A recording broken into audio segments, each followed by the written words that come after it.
அனைவருக்கும் வணக்கம். நம்மளுடைய பிஜிடிஆர்பி ஜிகே 1000 கொஷினில் ஃபஸ்ட்டு 100 கொஷின்ஸ் பார்த்துட்டுங்க. ஃபஸ்ட்டு யூனிட்டு, செகண்ட் யூனிட்டு நம்மளுடைய ஹிஸ்ட்ரி ஆஃப் தமிழ்நாடு, இதில் 100 கொஷின்ஸ் பார்க்குறேங்க. ஸோ இந்த ஃபஸ்ட்டு வீடியோவில் ஃபஸ்ட்டு ஒரு 50 கொஷின்ஸு, செகண்ட் வீடியோவில் அடுத்து ஒரு 50 கொஷின்ஸ் உங்களுக்காக போடுறோம். ஸோ இந்த 1000 கொஷின் நீங்கள் படிச்சிங்களாவே ஓரளவு நமக்கு எனஃபை. ஓகே, இதனுடைய பிடிஎஃப் வேணுன்றவங்க ஒரு 1 or 2 டேஸில் உங்களுக்கு ரெடி பண்ணிட்டு சொல்கிறோம். ஸோ அது ஒரு மினிமம் அமௌண்ட் ஆகும். ஸோ ஜிகேவனுடைய ஒரு 100 பேஜஸில் ஒரு மெட்டீரியலும் ப்ளஸ் இந்த 1000 கொஷின்ஸ் பிடிஎஃபாக உங்களுக்கு ஷேர் பண்ணுறோம். ஓகேங்களா? ஸோ தேவைப்படுறவங்க ஸோ என்னுடைய டிஸ்கிரிப்ஷனில் இருக்கிற நம்பருக்கு மெசேஜ் பண்ணுங்கள், டீட்டெயில்ஸ் அனுப்புகிறோம். ஓகே, சரி, இந்த 50 கொஷின்ஸ் பார்க்கலாம். எல்லாமே இது இப்போ ஃபஸ்ட்டு யூனிட்டோட செகண்ட் யூனிட்டு கொஞ்சம் இம்பார்ட்டண்ட்டு. ஏன்னா first unit Tamil Nadu history, second unit பார்த்திங்கன்னா தமிழ்நாடு ஹிஸ்ட்ரி. ஓகேங்களா? ஸோ தமிழ்நாடு ஹிஸ்ட்ரின்றப்ப கொஞ்சம் இம்பார்ட்டண்ட். ஓகேங்களா? சரி, உங்களுக்கு நம்மளுடைய ஜென்ரல் வாட்ஸ்அப் குரூப்லேயே தொல்லியல் துறை சார்ந்த இடங்கள் ப்ளஸ்ஸு எப்போ கண்டுபிடிக்கப்பட்டது, எந்த மாவட்டங்கள் அப்படின்றது உங்களுக்கு ஷேர் பண்ணியிருப்போம். ஒரு காமன் இப்போ மெட்டீரியல் வேறு இன்ஸ்டியூட் இது. ஸோ இப்போ இதில் இந்த கொஷின்ஸ் பாருங்கள். ஃபஸ்ட்டு, சங்ககால நகர்ப்புற கட்டமைப்புகளில் நன்கு சதன் பாம்பேயி அப்படின்னு எது அழைக்கிறாங்க, எது என்ன கருதுபடினா அரிக்குமேடு. ஓகேங்களா? ஃபஸ்ட்டு எடுத்தோடனே தமிழ்நாட்டில் ஆதிச்சநல்லூர், அப்புறம் அரிக்குமேடு.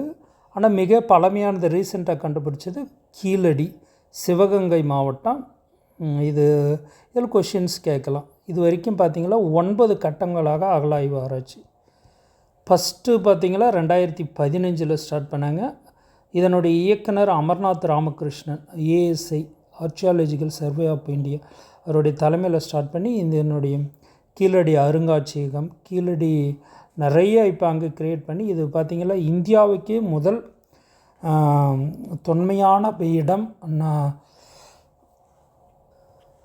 தொன்மையான பகுதி. ஸோ முதல் மனிதர்கள் தோன்றிய இடம் அப்படின்றது கீழடிக்கு இது மாதிரிலாம் கொடுக்குது. ஓகேங்களா? ஸோ தென்னிந்திய பாம்பேன்றது அரிக்குமேடு. ஸோ அரிக்குமேடு ரிலேட்டடாக, அரிக்குமேடு புதுச்சேரியில் இருக்குது. இது மேஜர் ஆர்ச்சியாலஜிக்கல் சைட்டு. ரோமானிய வணிகத்தில் ஈடுபட்டது. இதனுடைய எக்ஸ்ப்ளனேஷன் பார்த்திங்களா பயங்கர டீட்டெயிலாக உங்களுக்கு ரிஸ்க் எடுத்து போட்டிருக்கு. ஸோ தமிழ் அண்டு இங்கிலீஷ்லேயே இருக்குது. ஓகேங்களா? தொல்பொருள் தள்ளுமா மார்ட்டிமர் வீலர். ஓகேங்களா? அவர் நடத்திய அகலாராய்ச்சியில் தான் கிடங்கள், ரோமானிய மண்பாண்டங்கள் கிமு 2லேருந்து கிபி 8ஆம் ஆண்டு வரைக்கும் கிடச்சிருக்கு. ஓகேங்களா? ஸோ இது தான் உங்களுக்கு. சரி, ரெண்டாவது கொஷின்ஸ் பார்க்கலாம். சங்க இலக்கியம் பாரம்பரியமாக எத்தனை தொகுப்புகளாக பிரிக்கப்பட்டுள்ளது அப்படின்னு கேட்டிங்களா? 8. உங்களுக்கு எல்லாருக்குமே தெரியும் எப்படின்னா 8 தொகை. நற்றிணை நல்ல குறுந்தொகை அப்படின்னு நமக்கு அந்த பாடலே வரும். ஓகேங்களா? ஸோ நற்றிணை நல்ல குறுந்தொகை, ஐங்குறுநூறு, 10 பரிபாடல், கலித்தொகை, அகநானூறு, புறநானூறு அப்படின்றது அதுவுமே உங்களுக்கு தமிழ் அண்ட் இங்கிலீஷில் நல்ல விளக்கமாக இருக்குது. நற்றிணை, குறுந்தொகை, ஐங்குறுநூறு, 10 பரிபாடல், கலித்தொகை, அகநானூறு. ஸோ இதுலேயும் எது அகம் சார்ந்த இலக்கியங்கள், புறம் சார்ந்த இலக்கியங்கள்னு இருக்கா. பரிபாடல் 1 மட்டும் 2வது. 3வது கொஷின்ஸ் பாருங்கள். கற்பாறை கட்டிடக்கலையில் ஒரு அற்புதமான உதாரணமான காஞ்சிபுரம் இது காஞ்சி கைலாசநாதர் கோயில் எந்த பல்லவர்களுடைய தலைநகரமே எதுங்க? காஞ்சிபுரம் தான். ஓகேங்களா? இப்போ எப்படி சேரர் நம்மளுடைய கரூர் அப்படின்னா, பாண்டியர்கள்னால் மதுரை, சோழர்கள்னால் தஞ்சை, பல்லவர்கள்னால் காஞ்சிபுரம். ஸோ இது மகேந்திரவர்மன், எம்வி அப்படின்னு சொல்லுவாங்க. மகேந்திரவர்மன், நரசிம்மவர்மன், இந்த ஆர்டரில் அப்படியே போயிட்டு இருக்கோம். காஞ்சி கைலாசநாதர் கோயில் மிக பழமையானது, ரொம்ப ரொம்ப முக்கியமான ஒரு கோயில்.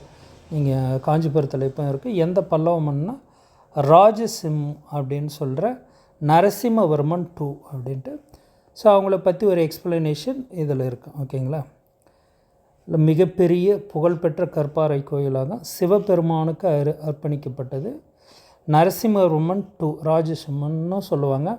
700 to 728. ஸோ அது இதுக்கு முன்னாடி இது கற்பாறைன்னா ஒன்றும் இல்லை, பாறைகளே கல்லால் குடைஞ்சு கட்டப்பட்டது தான் இது கற்பாறை. மண்டகப்பட்ட குகை கோயில், மாமல்லபுரத்தில் இருக்கிற கடற்கரை கோயில், இது எல்லாமே கற்பாறைக்கான ஒரு மிகப்பெரிய எடுத்துக்காட்டு. சரி, சோழ மன்னர்களில் யார் மதுரை கொண்ட பரகேசரி, மதுரையை வென்றவர் என்று பராந்தகன் ஒன். ஓகேங்களா, நம்ம ஒரு படம் பொன்னியின் செல்வனில் கூட பார்த்துருப்பீங்க. ஓகேங்களா, பராந்தகன், விஜயலாயன், ஆதித்ய சோழன் அப்படின்ட்டுலாம், ரைட்டுங்களா. ஸோ அதில் பராந்தகன்றது பராந்தக சோழன் அப்படின்றது பார்த்திங்களா இவர் வருவார், பிரகாஷ்ராஜ். அது மாதிரி. ஓகே, இதுவும் ஒரு நீங்கள் ஆர்டராக பார்த்தீங்களா கொஞ்சம் லென்த்தியாக போகும். சோழர்கள் ஆட்சி கிமு 9ஆம் நூற்றாண்டுலேருந்து ஆரம்பிக்கும். பராந்தக சோழன் பாருங்கள் 907லேருந்து 955 வரைக்கும். வெற்றிகரமான ஆரம்பகால சோழ மன்னர். பாண்டிய மன்னர் ராஜசிம்மன் 2ஐ தோற்கடித்து வைகை நதி வரை பாண்டிய பிரதேசங்கள் மதுரையை வென்றவர் என. மதுரை வென்றதால் மதுரை கொண்டான். ஈழம் என்றது ஸ்ரீலங்கா. ஸோ மதுரையும் ஈழமும் கொண்ட பரகேசரி வர்மன் மதுரை மற்ற இலங்கையை வென்றான் அப்படின்றது அதுக்கு அவர் பட்டம். கடாரம் கொண்டான்னா கடாரத்தை வெற்றி பெற்றவன். ஈழம் கொண்டான்னா மதுரை ஈழன்றது ஸ்ரீலங்கா மதுரை. சரி, மதுரையில் உள்ள அற்புதமான மீனாட்சி அம்மன் கோயில் எந்த நாயக்கர் ஆட்சியின் போது இது விரிவுபடுத்தப்பட்டு அதன் பிரம்மாண்ட கட்டமைப்பை பெற்று? திருமலை நாயக்கர். ஓரளவு ஃபெமிலியரான இது தான். So Thirumalai Nayakkar, option C. So Thirumalai Nayakkar பற்றி விளக்கமாக இருக்கும். மீனாட்சி கோயில் பண்ணுறதுன்னா அது பெரும்பாலும் நாயக்கர் ஆட்சியர் காலத்தில் தான் அதை இது பண்ணாங்க, ஆல்ட்ரேஷன் பண்ணது, விரிவாக்கம் செஞ்சது. திருமலை நாயக்கர் கிட்டத்தட்ட நம்மளுடைய பிரிட்டிஷ் பீரியடே தான், நாயக்கர் காலம். ஏன்னா நாயக்கர் தான் நம்ம கட்டபொம்மன், வேலு நாச்சியார் இவங்கெல்லாம் வந்துடுவாங்க. பாளையங்கோட்டை ஆண்டவர்கள் 1623லேருந்து 53 வரைக்கும் கட்டிடக்கலை கலைஞராக இருந்தார். பிரம்மாண்டமான வெளிச்சர், கம்பீரமான திருமலை நாயக்கர் மகால் அதெல்லாம் கட்டி முடிக்கிறார். ஓகே, சரி, அடுத்த கொஷின் 1801 பாளையக்காரர்கள் கிளர்ச்சி அப்படின்னா தென்னிந்திய கிளர்ச்சின்னு சொல்லுவாங்க. இது நம்ம டாப்பிக்கில் ஒரு நல்ல இம்பார்ட்டண்ட் டாபிக். டிஎன்பிஎஸ்சிலே இது ஒரு பிக் டாக்கி, ரொம்ப வெரி வெரி இம்பார்ட்டன்ட் சொல்லுவாங்க. ஏன் அப்படின்னு சொல்கிறேன்னா, சுதந்திர போராட்டத்துக்கு இந்தியாவிலேயே முதல் அடித்தளம் தமிழ்நாட்டிலேருந்து ஆரம்பிச்சு அப்படின்ட்டு இதை ஒரு காரணமாக சொல்லுவாங்க. அதுக்கும் முன்னாடி பார்த்திங்களா சிவகங்கை ஆண்ட மன்னர் முன்னாடி, அதுக்கு முன்னாடி பார்த்திங்களா வேலு நாச்சியார் என்ற ஒரு பெண்மணியால் 1750 சில்லறையிலே 50-56 அவங்க இது பண்ணுவாங்க. ஏன் வேலு நாச்சியார்னால் அவங்க கணவர் கொண்டு வருவாங்க. ஸோ அதனால் வேலு நாச்சியார் தன்னுடைய மகள் வெள்ளச்சி நாச்சியார், இந்த வேலு நாச்சியாரினுடைய தளபதிகள் தான் மருது சகோதரர்கள். ஓகேங்களா, பெரிய மருது சின்ன மருதுன்னு அவங்க. அதுக்கப்புறம் இவங்க இறந்தப்புறம் சிவகங்கையினுடைய ஒரு லீடர் மாதிரி ஆகிறாங்க. ஓகே, தென்னிந்திய கிளர்ச்சி என்று அழைக்கப்படுகிறது. அதுக்கு யார் தலைமை தவிர மருது சகோதரர்கள். அவங்க யாருன்னா சிவகங்கை. இதனுடைய நான் விளக்கனால ஒரு தெளிவாகவே இருக்கேன். வேலூர் கழகம் முதல் சுதந்திர புரட்சி அப்படின்னு தமிழ்நாட்டில் சொல்லுவாங்க. முதல் இந்திய சுதந்திர போர்னு இந்திய அளவில் சொல்கிறது 857 சொல்லுவாங்க.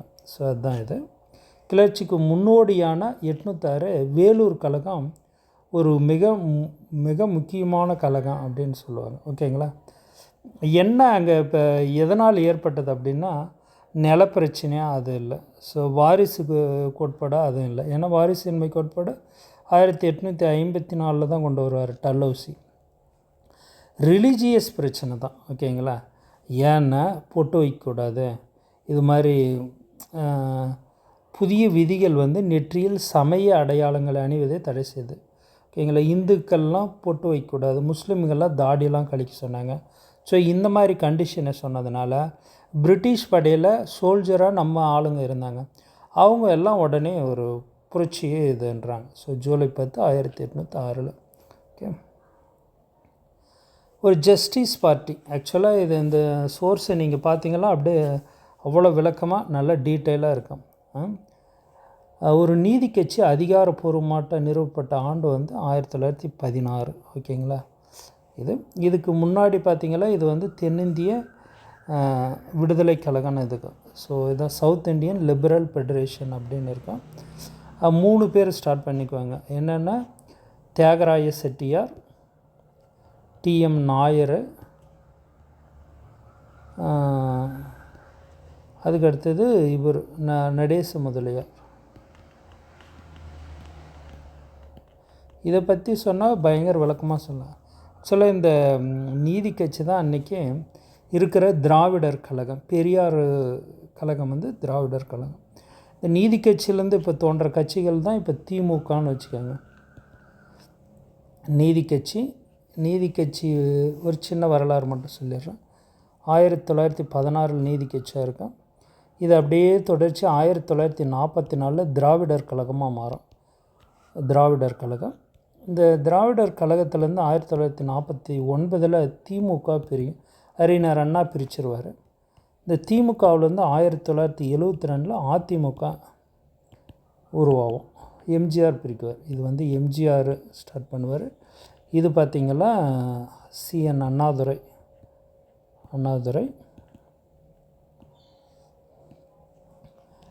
திமுக. திராவிடர் கழக பெரியார். இப்போ வந்து தலைவர் வந்து கி வீரமணி அப்படின்னு இருப்பாங்க. ஓகேங்களா? அதனுடைய விளக்கம் இருக்கும். Okay. Next question. EVR Periyar அவர்களால் குடியரசு இதழ். பெரியார் இது பார்த்திங்கன்னா நிறைய இதழ். குடியரசு இருக்கும், திராவிடன் இருக்கும், பகுத்தறிவுன்னு இருக்கும். இது மாதிரி நிறைய இருக்கும். இதில் பின்வரும் இயக்கத்தின் கருத்துக்களை எதுன்னா செல்ஃப் ரெஸ்பெக்டிவ் மூமெண்ட். பெரியார் வந்து பார்த்திங்களா ஃபஸ்ட்டு நம்ம சுதந்திர போராட்டம் அந்த காந்தியை பின்பற்றி காங்கிரஸில் இருப்பார். காங்கிரஸில் ஒரு 2 விதமான பிரச்சனை வரும். ஓகேங்களா? ஒரு இடத்துல ஒரு காஞ்சிபுரம் மாநாட்டில் வகுப்புரிமைப்படி எல்லா பதவிகளும் பிரித்து கொடுங்கன்னு சொல்லுவார். அதை ஏற்றுக்க மாட்டாங்க காங்கிரஸில். 2வது வந்து பார்த்திங்கன்னா மாணவர்களுக்கு சொல்லிக் கொடுக்குற இடத்துல வாவிஸ் ஐயர் நடத்திய ஒரு இதில் வந்து மாணவர்களுக்கும் சாப்பிடும் போது பாகுபாடு இருக்கும். ஓகேங்களா? இதை கண்டித்து பெரியார் வந்து காங்கிரஸ்லேருந்து 1925 பிரிஞ்சு வெளியே வந்துடுவார். சுயமரியாதை இயக்கம் அப்படின்னு ஸ்டார்ட் பண்ணுவார். செல்ஃப் ரெஸ்பெக்டிவ் மூமெண்ட் அப்படின்ட்டு. ஓகே. இதுதான் பின்னால் அப்படியே திராவிடர் கழகமாக அப்படியே மாறிடும். ஓகேங்களா? இந்த பாருங்கள், Dravidar Kazhagam was formed on 1944. இதில் தான். Next question. திராவிட இயக்கத்திலிருந்து எழுந்த உதயசூரியன் தேர்தல் சின்னத்தை முதலில் பயன்படுத்திய கட்சி வந்து திராவிட முன்னேற்ற கழகம் தான் இல்லைங்களா? உதயசூரியன்னாவே திமுக தான். ஓகேங்களா? 1949 திராவிடர் கழகத்திலேருந்து பிரிஞ்சு யூஸ் பண்ணுவாங்க. ஓகேங்களா?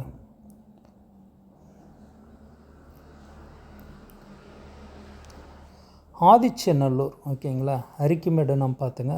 அரிக்குமேடு எங்கே இருக்கு? பாண்டிச்சேரி புதுச்சேரியில் இருக்குன்ட்டு நம்ம பார்த்துருப்போங்க. இப்போ வந்து ஆதிச்சநல்லூர் நம்ம பார்க்க போகிறோம். ஆதிச்சநல்லூர் எந்த மாவட்டத்தில் இருக்குன்னா தூத்துக்குடி. சரிங்களா? Very very important. தூத்துக்குடி இந்த ஆதிச்சநல்லூர் சைட்டில். இங்கே என்ன இம்பார்ட்டண்ட் அப்படின்னு பார்த்திங்களா, மனித எலும்புக்கூடுகள், மட்பாண்டங்கள், இரும்பு கருவிகள், ஆயுதங்கள் ஆகியவை கண்டுபிடிக்கிறாங்க. என்ன பொருட்கள் ஒரு என்னென்ன தொல்லியல் ஆய்வு அப்படின்னாவே என்ன பிளேஸு, எந்த மாவட்டம், என்னென்ன பொருட்கள் கிடைச்சிது, அங்கே எந்த ஆண்டு அப்படின்னு பார்த்துக்கோங்க. கிமு 1000 500 வரை ஆண்டு அந்த காலம் வந்து நமக்கு தெரியுதுன்னு.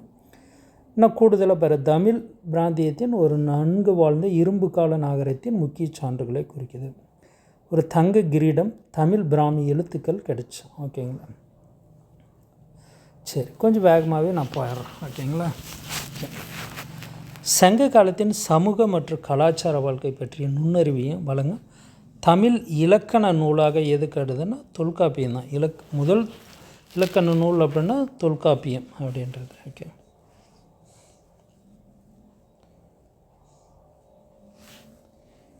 Next question. யுனெஸ்கோ உலகத்தில் இந்த தொல்லியல் இடம் நல்ல முக்கியமான இடம், யுனெஸ்கோ ஹெரிட்டேஜ் சைட், அதெல்லாம் உலக பாரம்பரியத்தை அங்கீகரிக்கும் யுனெஸ்கோ. ஓகேங்களா? உலக அளவில் யுனெஸ்கோன்னு அப்ரிவேஷன்லாம் நாம் பார்த்துருப்போங்க. யூனிசெப். அது மாமல்லபுரத்தில் உள்ள அற்புதமான கடற்கரை எப்போது எந்த பல்லவ மன்னனால் கட்டப்பட்டது அப்படின்னு. பல்லவர்கள் அப்படின்னாவே நான் என்ன சொன்னேன், மகேந்திரவர்மன், நரசிம்மவர்மன், ராஜ பரமேஸ்வர் இப்படின்ட்டு சொல்லி.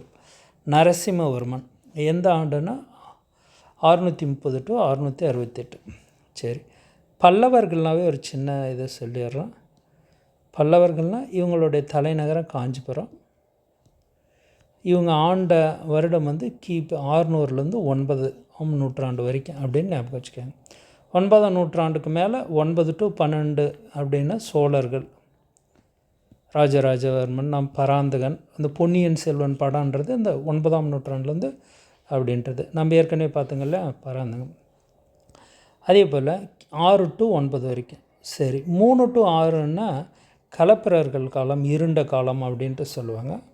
அதே போல் கிமு 3 to கிபி 3ஆம் நூற்றாண்டு, இது எல்லாமே சொல்கிறது நூற்றாண்டு அப்படின்னா சங்க காலம்னு சொல்லுவாங்க. சேர சோழ பாண்டியர்கள் 3 பேருமே இந்த இடத்துல இருப்பாங்க அப்படின்ட்டு. சரி, நெக்ஸ்ட் கொஷின் நம்பர் 14 பார்த்துருங்க. ராஜேந்திர சோழன் 1. ராஜேந்திர சோழன் 1ன்னா நான் சோழர்கள் என்ன சொன்னேங்க. ஸோ 9ஆம் நூற்றாண்டுலேருந்து 12ஆம் நூற்றாண்டு வரைக்கும் தமிழ்நாட்டை ஆண்டவங்க. முழுக்கவே தமிழ்நாடு வரலாறு தான். ஓகேங்களா.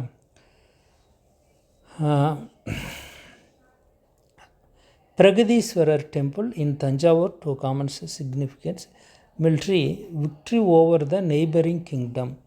ஸோ வெற்றியை நினைவு கூறும் தஞ்சாவூர் பிரகதீஸ்வரர் கோயிலை யார் கட்டினார் அப்படின்ட்டு. யாருன்னா கல்யாணி சாளுக்கியர்கள். அவங்கள வந்து வெற்றி பெற்றதன் அடிப்படையில் இது கட்டினது. ஓகேங்களா. ராஜராஜ சோழன் தான் ரொம்ப ரொம்ப முக்கியம். ஓகேங்களா. அனைத்து திசைகள் வெற்றிகரமான படையெடுப்புகள் நடத்தினர். பிரம்மாண்டமான பிரகதீஸ்வரர் கோயில் நிறைவடைந்தது அது. கொஷின் நம்பர் 15 பாரு. மாலிக் கபூரின் படையெடுப்புகள் வெற்றிகரமாக தடுத்த த கிரேட் பாண்டிய கிங், மகா பாண்டிய மன்னர் யார் அப்படின்னு கேட்குறாங்க. யாருன்னு பார்த்தீங்களா, Maravarman Kulasekara Pandiyan. Okay, Kulasekara Pandiyan. Okay, next questions. Coronation ceremony அப்படின்னா முடிசூட்டு விழா அப்படின்றது.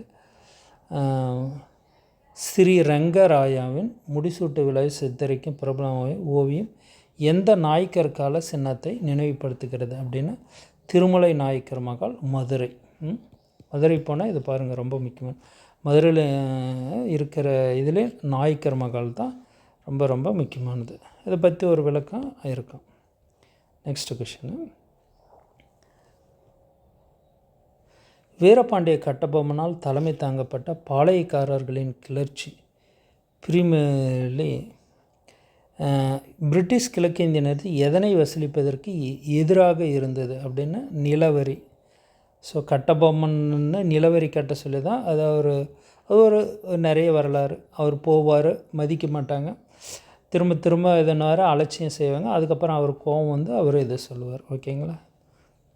பிரிட்டிஷாரால் விதிக்கப்பட்ட நகை வரி, ஸோ ஜுவல்லரி டேக்ஸ் தமிழ்நாட்டின் எந்த ராணியால் தலைமை தாங்கப்பட்ட கிளர்ச்சிக்கு ஒரு முக்கிய காரணமாகன்னு ராணி வேலு நாச்சியார். ஓகேங்களா, ரொம்ப முக்கியமானது வேலு நாச்சி.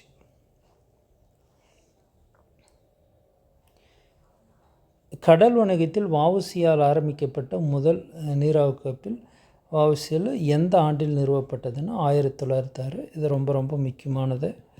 காலியோ லாவோன்ற 2 கப்பல் பிரிட்டிஷ்காரங்களுக்கு எதிராக ஆரம்பிக்கப்பட்டது தான் இந்த ஸ்டீம் நேவிகேஷன் கம்பெனி, எஸ்எஸ்என்சி அப்படின்னு சொல்லுவாங்க. Steam navigation company. VOC Chidambaram Pillai 10 ரூபா ஒரு பங்கு அப்படின்ட்டு 10 லட்ச ரூபாய் சேர்த்து கப்பலை வாங்கி 2 கப்பல் வாங்கி இந்தியாவுக்கும் ஸ்ரீலங்காவுக்கும் விடுவாங்க. ஓகேங்களா. சுயமரியாதை இயக்கம் பவுண்டட் ஈவேரா எதற்காக வாதிட்டது அப்படின்னு முக்கியமானது என்னென்ன சமத்துவம், பகுத்தறிவு, பெண்களின் உரிமைகள்.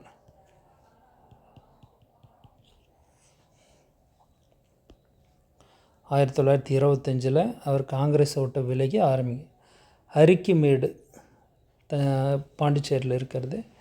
இங்கே கண்டுபிடிக்கப்பட்ட ரூலட்டட் மண்பாண்டங்கள் ஆம்போர்களின் கண்டுபிடிப்பு அதன் பண்டைய வணிக இணைப்புகளை குறிக்கிறது. அரிக்கிமேடுன்னா இந்தோ ரோமானியம் அப்படின்னு அர்த்தம். ரோமானிய பேரரசோடு ஏற்பட்ட வணிகம் தான். எது தமிழ் இலக்கியத்தின் 5 பெருங்காப்பியங்கள்? 5 பெருங்காப்பியங்கள்லாமே சிலப்பதிகாரம், மணிமேகலை, குண்டலகேசி, வளையாபதி, இது எல்லாமே. திருவாசகம் வராது இல்லைங்களா? திருவாசகம் வந்து நம்ம ஆழ்வார்கள் நாயன்மார்களில் வந்துடும். ஓகே, அந்த 5 இது பாருங்க: சிலப்பதிகாரம், மணிமேகலை, சீவக சிந்தாமணி, வளையாபதி, குண்டலகேசி, 5 பெருங்காப்பியங்கள். நம்ம அதே போல் 8 தொகை 10 பாட்டுகள் ஓரளவு தெரிஞ்சுக்கணும். திருவாசகம் யார் இதை ரிட்டன் பண்ணினா மாணிக்க வாசகர். ஓகேங்களா? ஓகே, சரி, நெக்ஸ்ட் பார்த்துடலாம். Question number 23. பல்லவர்கள் அப்படின்னாவே நான் என்ன சொன்னேங்க? பல்லவர்கள்னால் காஞ்சிபுரம் ஞாபகம் வச்சுக்கோங்க, தலைநகரம். ஆண்டுகள் அப்படின்னா 6ஆம் நூற்றாண்டுலேருந்து 9ஆம் நூற்றாண்டு. இந்த 9க்கு மேலே போச்சுன்னா 9 to 12 சோழர்கள் பேரரசு அப்படின்னு ஞாபகம் வச்சுக்கோங்க. ஓகே, பல்லவர்கள் அப்படின்னாவே என்னென்னா, ஒன்று காஞ்சிபுரத்தில் இருக்கிற கோயில், அதுக்கு அடுத்தது மாமல்லபுரம், காஞ்சிபுரத்தை சுற்றிக்கிறதெல்லாம் ஞாபகம் வச்சுக்கோங்க. மாமல்லபுரம் கோயில், மண்டகப்பட்டில் இருக்கிறது குகை கோயில், மாமல்லபுரத்தில் இருக்கிறது கடற்கரை கோயில், ஒற்றைக்கல் கல்பாறை கோயில், இது எல்லாமே. ஓகே, ஸோ இது எல்லாமே மகேந்திரவர்மன் 1 கோயில்கள். பெரும்பாலும் அவற்றின் டேஸுக்காக, ஸோ மண்டபம் மற்றும் அலங்கார தூண்கள் கொண்ட மண்டபங்கள். ஸோ இதனுடைய விளக்கம் இன்னும் கொஞ்சம் இருக்கும். கொஷின் நம்பர் 24 பாருங்கள்.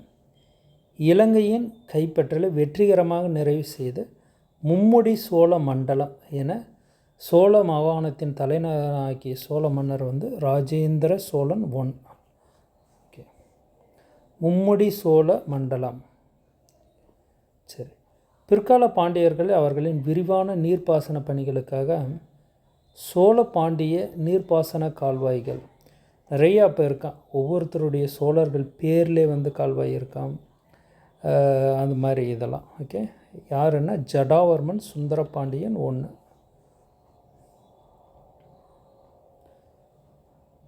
எல்லாமே டீட்டெயிலாக எக்ஸ்பிளனேஷன் இருக்குது. Okay, next question.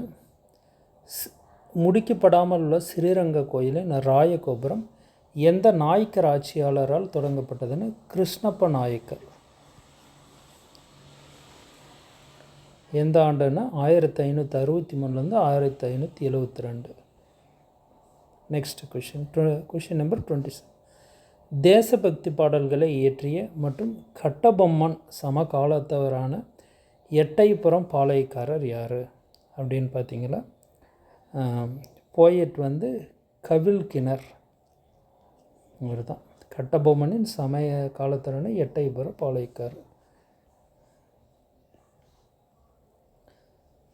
Tamil Nadu Congress committee பிளவடைந்தது. இது யாரால்? தமிழ் காங்கிரஸ் அல்லது சுயராஜ்ய கட்சி உருவாக்கத்திற்கு வழிவகுத்ததுன்னு சீனிவாச ஐயங்கார். ஓகே, இவருமே ஒரு முக்கியமான ஆள் தான்.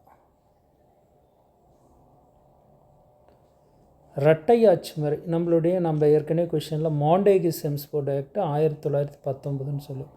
அவங்க தான் இரட்டை ஆட்சி முறையை கொண்டு வந்திருக்குவாங்க. ஓகேங்களா? 1909 மிண்டோ மார்லி சட்டம், இது மாண்டேகி செம்ஸ்போர்ட் சட்டம்.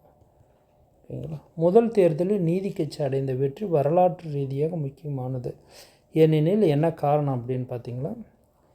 தேர்தல் வெற்றியின் அடிப்படையில் அரசாங்கம் அமைத்த முதல் இந்திய கட்சி இதுவாகும். ஓகேங்களா? நிறைய ஸ்டேட்டில் பார்த்திங்களா 9 மாகாணங்களில் காங்கிரஸ் கட்சி ஆட்சி பிடிச்சி. ஆனால் தமிழ்நாட்டில் வந்து எதுங்க நீதி கட்சி ஆட்சி அமைச்சு 1900 தேர்தல் பார்த்திங்கன்னா 1921 சிஎம் இங்கே இருப்பாங்க தமிழ்நாட்டில். நீங்கள் லிஸ்ட் அவுட் எடுத்திங்களா சுதந்திரத்துக்கு அப்புறம் தான் இருக்காங்கல்ல, 21 இருப்பார். ஓகேங்களா? ஃபஸ்ட்டு சிஎம் பார்த்திங்களா அகரம் சுப்பராயலு. சுயமரியாதை இயக்கத்தின் ஒரு முக்கிய கோட்பாடான சமதர்மம், பகுத்தறிவு, பெண்ணுரிமை, இதெல்லாமே சுயமரியாதை இயக்கம். சுயமரியாதை இயக்கம்னா 1925 பெரியார், நிறைய சொல்லலாம் எக்கச்சக்கமாக. இவருடைய குடியரசு, பகுத்தறிவு, திராவிடன், இது எல்லாமே இவருடைய இதழ்கள். சமதர்ம குழு பின்வரும் எதுக்காக வாதிட்டதுன்னா ஈக்குவலாக இருக்கணும், சோஷியல் ஈக்குவல், அனைவருக்கும் சமூக சமத்துவம், சாதி சமயம் அல்லாது. ஓகே, கீழடினாவே நம்ம 2015 தான் முதல் அகழாய்வு கட்டம். எங்கன்னா மதுரையிலேருந்து சிவகங்கை போகிற வழியில் கீழடி இருக்குது, திருபுவனம்ன்றதுக்கு அடுத்து. ஓகேங்களா. நூற்குழல், ஸ்பிண்டில் வால் ஏராளமாக கண்டுபிடிக்கப்படுது. இது எந்த தொழில் நிறுவியதை குறிக்குது அப்படின்னு பார்த்தீங்களா, நெசவு மற்றும் துணி உற்பத்தியை குறிக்குது அங்கே கண்டுபிடிச்சதில்.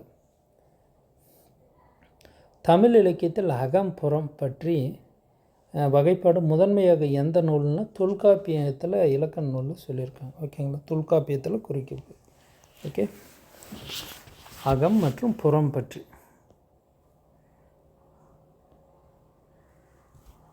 மாமல்லபுரம் அப்படின்னாவே என்னதுங்க, நமக்கு பல்லவர்கள்னு வந்துடணும்.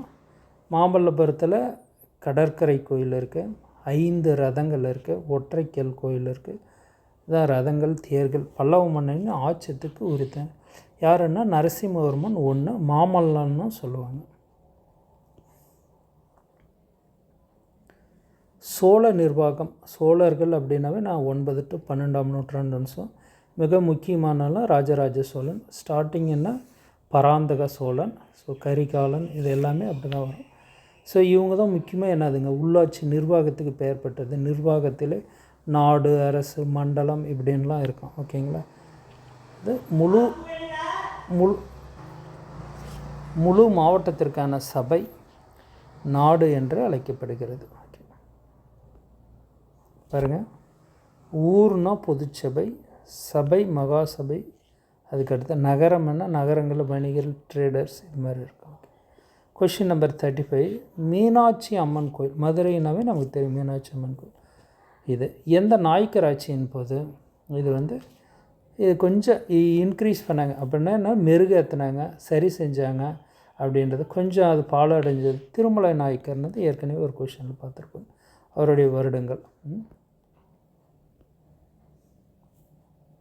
பிரிட்டிஷாருக்கு எதிரான மிகவும் ஆரம்ப கால கிளர்ச்சிகள் 1799 பாளையக்கார் கிளர்ச்சி அப்படின்னாவே யாருங்க, நெற்கட்டும் சேவல் பாளையக்காரர். நெற்கட்டும் சேவல்ன்றது யாருங்க, பூலித்தேவர். ஓகே,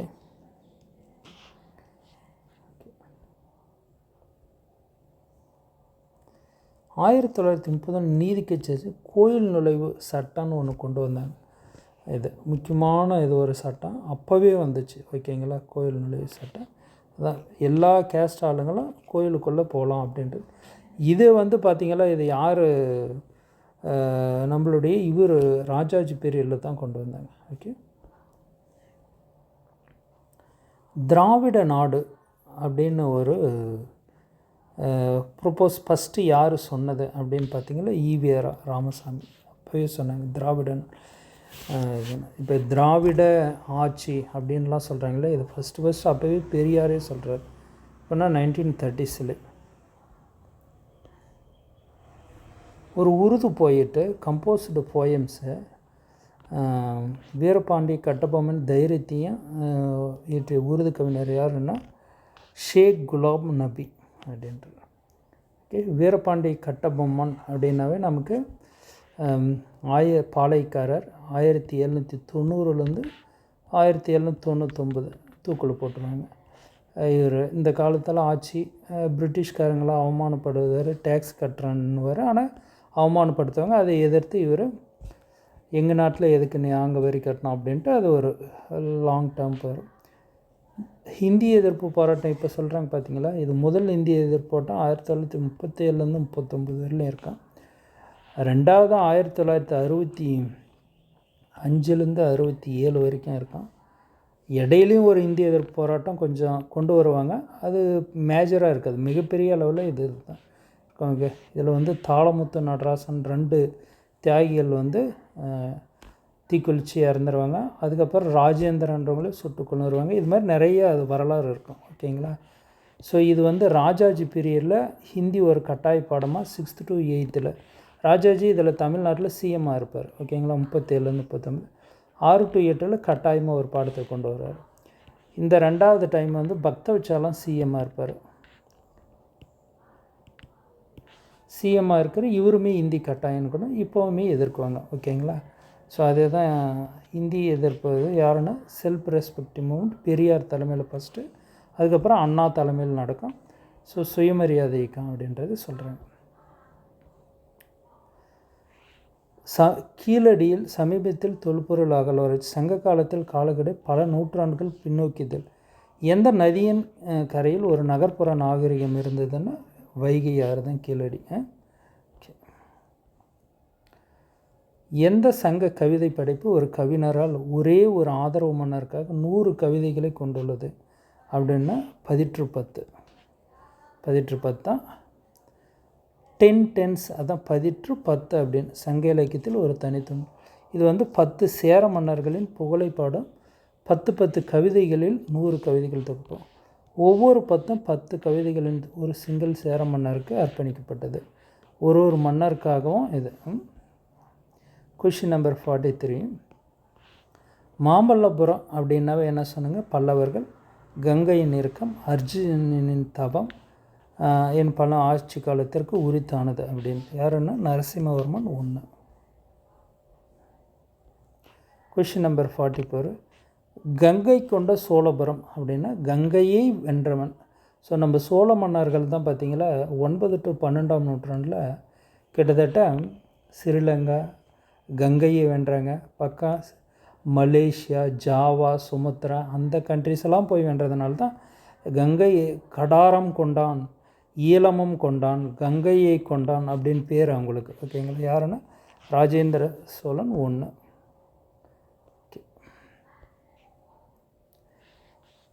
இரண்டாம் பாண்டிய சாம்ராஜ்யத்தின் பாண்டியர்கள், நான் ஒரு சின்னதாக உங்களுக்கு அந்த இதை சொல்லிடுறேன். என்னென்னா கிமு 3ஆம் நூற்றாண்டுலேருந்து கிபி 3ஆம் நூற்றாண்டு சேர சோழ பாண்டியர்கள் பழங்காலத்தில் இருந்தாங்க.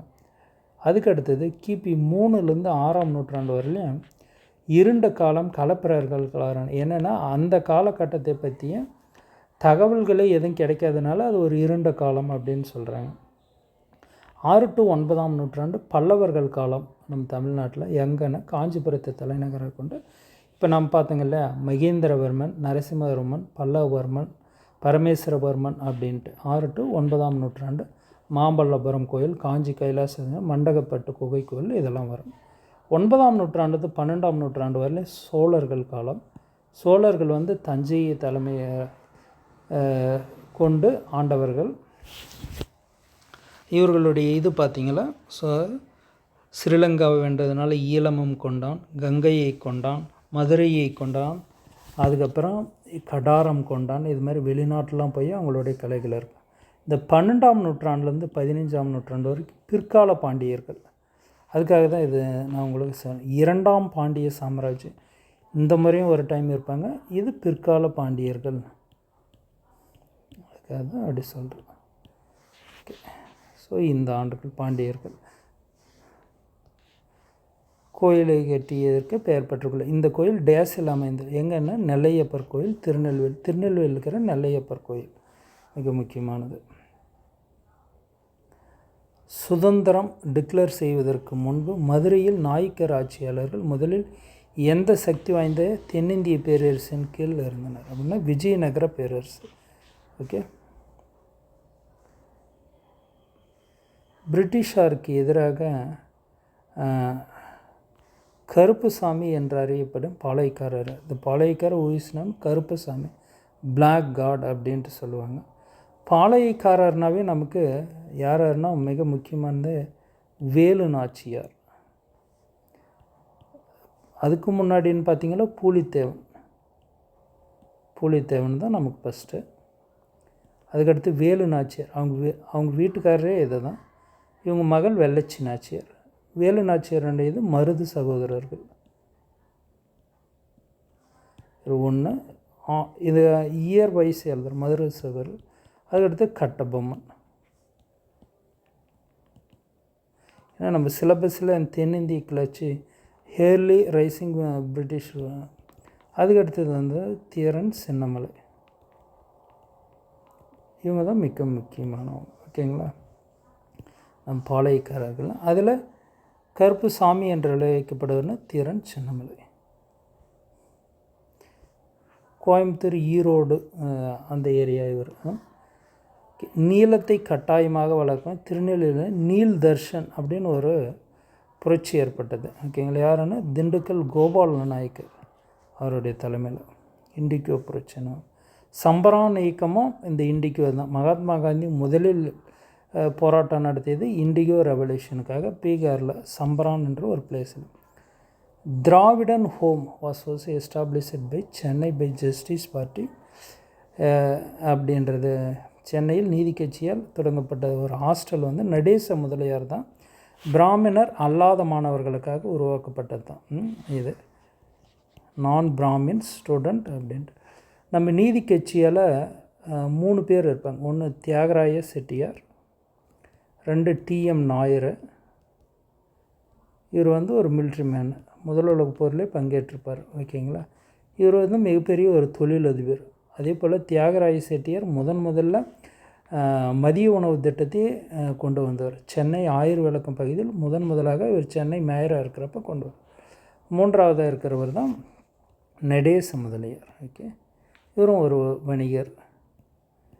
இவர் தான் பிராமின் அல்லாத மாணவர்களுக்கு, இவங்க 3 பேருமே பார்த்திங்களா நான் பிராமின்ஸ். அதனால தான் நீதி கட்சி நான் பிராமின்ஸ்க்காக ஏற்படுத்தப்பட்டது. அப்போ வந்து ஒரு 95% கவர்மெண்ட் ஜாப்லாம் பிராமின்ஸ் அதிகமாக இருந்தாங்க, ஆக்கியபை பண்ணாங்க. பட் டோட்டல் பாப்புலேஷனே அவங்க 3% தான். பட் ஒரு 90% எபோ கவர்மெண்ட் ஜாப் அவங்க தான் இருந்தாங்க. ஸோ அவங்களுடைய ஆதிக்கம் இருக்குன்னு தான் நான் பிராமின்ஸ்க்காக ஏற்படுத்தப்பட்டது தென்னிந்திய விடுதலை கழகம் நீதி கட்சி. என்னோடய தொடர்ச்சியாக இதே தான் வரும். ஸோ அதுக்கு திராவிடன் ஓம்னா அதை சொல்லுவாங்க அந்த ஹாஸ்டலில். 50வது கொஷின். சுயமரியாதைக்கு பிராமண பூசாரிகள் இல்லாமல் திருமணங்களை செய்தது. ஓகேங்களா. செல்ஃப் ரெஸ்பெக்ட் மூமெண்ட் எதுக்குன்னா சுயமரியாதை திருமணம் அப்படின்னு. அது டேஸ் என்று அழைக்கப்பட்டன. இது என்னன்னு பார்த்தீங்கன்னா சுயமரியாதை திருமணம் அப்படின்ட்டு. ஓகே. ஸோ இதை பற்றி விளக்கம் இருக்கும். ஓகே. சரி, ஒரு 50 கொஷின்ஸ் இதில் நாம் பார்த்துட்டுங்க. இன்னும் ஒரு 50 கொஷின்ஸு பார்த்தங்களா நம்ம செகண்ட் யூனிட் முடிஞ்சது. ஓகே. தேங்க்யூ.